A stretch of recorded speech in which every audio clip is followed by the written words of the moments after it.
തുടക്കത്തിൽ വിള്ളൽ പോലുള്ള പ്രശ്നങ്ങൾ ഉണ്ടായിരുന്നു. അതിന് പരിഹാരമായി ഞങ്ങൾ APKS ഓർഗാനിക്സിനോട് സഹായം ചോദിച്ചു. അപ്പോൾ അവർ അഭിമാൻ എന്ന ഉൽപ്പന്നം ശുപാർശ ചെയ്തു. ആദ്യമായി 1 ഏക്കറിന് 4 ലിറ്റർ നൽകാൻ പറഞ്ഞു. ഞങ്ങൾ അത് ഉപയോഗിച്ചു. അതിനുശേഷം രോഗം ഒരു പരിധിവരെ നിയന്ത്രണത്തിലായി. വീണ്ടും 2ാം തവണ ഓർബിക്സ് എന്ന മരുന്ന് ഉപയോഗിക്കാൻ അവർ പറഞ്ഞു. ഞങ്ങൾ അതും നൽകി. ഇപ്പോൾ നല്ല വളർച്ച ലഭിച്ചു. തുടക്കത്തിൽ 1 ഡോസായി നൽകി. ഇപ്പോൾ ഞങ്ങൾ അതിനെ 3 ഇരട്ടിയാക്കി. തുടക്കത്തിൽ ഹലോ, എന്റെ പേര് അഗസ്റ്റിൻ. തൂത്തുക്കുടി ജില്ലയിലെ സായാർപുരത്തിനടുത്തുള്ള കുമാരപുരം പ്രദേശത്ത് ഞങ്ങൾ വാഴ കൃഷി ചെയ്യുന്നു.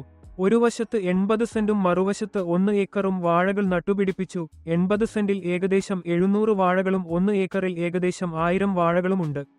700 മരങ്ങളിൽ കർപ്പൂര ഇനവും 1000 മരങ്ങളിൽ ദേശീയ ടാർ ഇനവുമുണ്ട്. തുടക്കത്തിൽ വിള്ളൽ പോലുള്ള പ്രശ്നങ്ങൾ ഉണ്ടായിരുന്നു. അതിനാൽ ഞങ്ങൾ APKS ഓർഗാനിക്സിനോട് ഒരു പരിഹാരത്തിനായി ആവശ്യപ്പെട്ടു. അവർ അഭിമാൻ എന്ന ഉൽപ്പന്നം ശുപാർശ ചെയ്തു.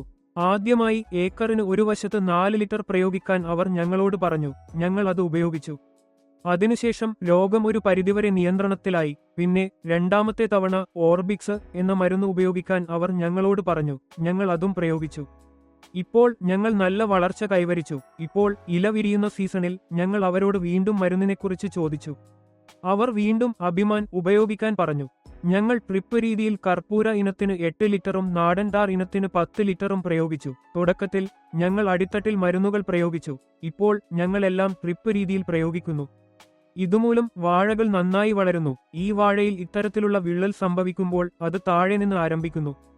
ആദ്യം മരത്തിന്റെ വളർച്ച മന്ദഗതിയിലാകുകയും ചെടി താഴേക്ക് വളയുകയും ചെയ്യുന്നു. പിന്നെ വിണ്ടുകീറൽ വർദ്ധിക്കുകയാണെങ്കിൽ പൾപ്പ് ഉണ്ടായിരിക്കേണ്ട മുകളിൽ ഒരു പോറൽ സംഭവിക്കുകയും പൾപ്പ് ആ സ്ഥലത്ത് നിന്ന് പുറത്തേക്ക് തള്ളപ്പെടുകയും ചെയ്യുന്നു.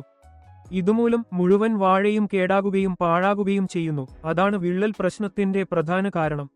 എന്നാൽ ഇപ്പോൾ ഈ APKS ഉൽപ്പന്നങ്ങൾ ഉപയോഗിച്ചതിനു ശേഷം ആ വിള്ളൽ പ്രശ്നം ഉണ്ടാകുന്നില്ല.